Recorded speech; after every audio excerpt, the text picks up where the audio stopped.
Okay, everyone, I am here with my monthly opinions on the Sonic the Hedgehog comic, and as you just listened to in my review for 203, I thought, like I said, it was a very intense story. The main story was very intense, probably the most intense I've read in a while. I mean, basically, it looks like, it almost looks like if you're, just new to the series and you've gotten to like these characters, and let's say Bunny's your favorite, it looks like Bunny's about to be killed, right? So. But as we find out from reading some previews for the upcoming issues, that she's okay, just a little worse for wear. And speaking of that, now we know next issue's coming up, and as we saw at the end of this issue, Monkey Kong's under the control of the Iron Queen. But here's how I see it. I mean, this would be typical Ian Flynn or any kind of writer that's been in this situation before. She's going to control Monkey Kong for a while, for most of the story. But what's going to happen is Monkey Kong is basically going to be convinced by Sonic, by Sally, and by everybody to gain control. Gain control. You fight against the control Iron Queen has over you, just like they did with Uncle Chuck and on Saturday M. They're going to probably do something similar. Basically, have him fight the control. To the point that he'll finally be able to do it, and basically stand up to Iron Queen and knock her wand, which is obviously the source of her magic, out of her hand and destroy it. I could be wrong, but that would be the most obvious, one of the most obvious logical reasons for her to lose. I mean, for them to at least get some kind of small victory, some kind of victory over the Iron Domain.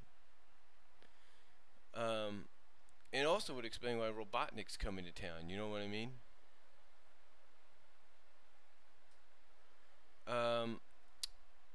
Another thing I'd have to say is that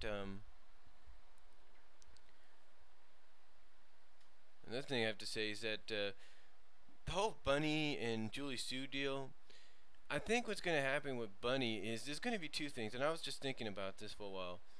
They're either going to implant Rotor and Tails. This is how I see the story going. They might implant some kind of circuitry or some kind of something inside of her circuits to override any kind of control that, say, the Iron Queen would try to have over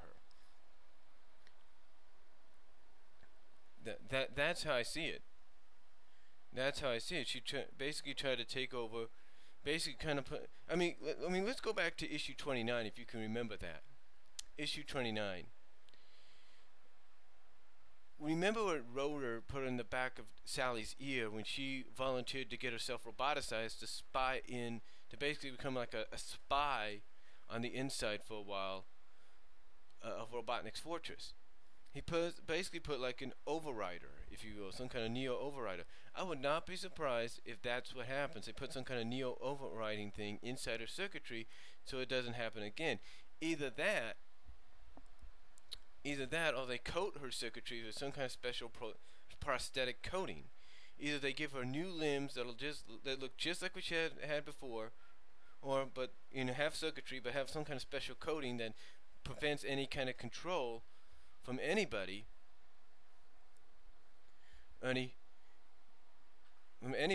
or it's going to be like I say, the overriding circuit deal.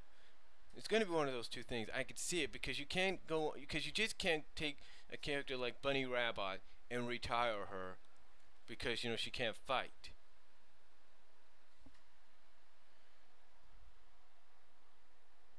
Now,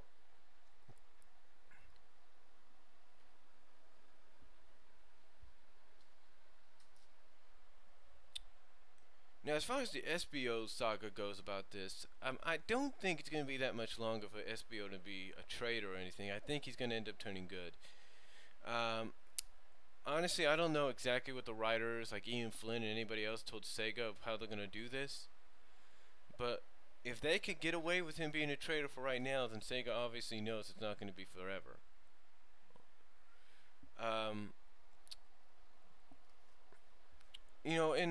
Overall, I have to say this is probably the most intense. I mean, you take a look at intense saga I've read, and like, I mean, the Iron Queen. I mean, the Iron Queen Snively. They act so uppity. They act so, I mean, I like how Ian's wrote them.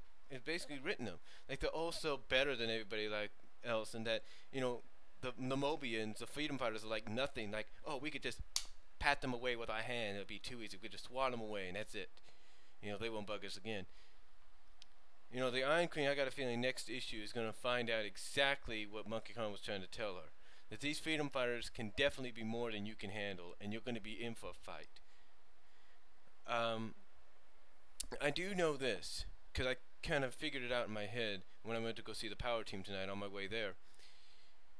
I've got a feeling that when we hit June 2011, if this saga of the Iron Domain is still going by then, that by 225 in June of 2011, this is going to end. This whole thing is going to end in the summer of 2011, guarantee.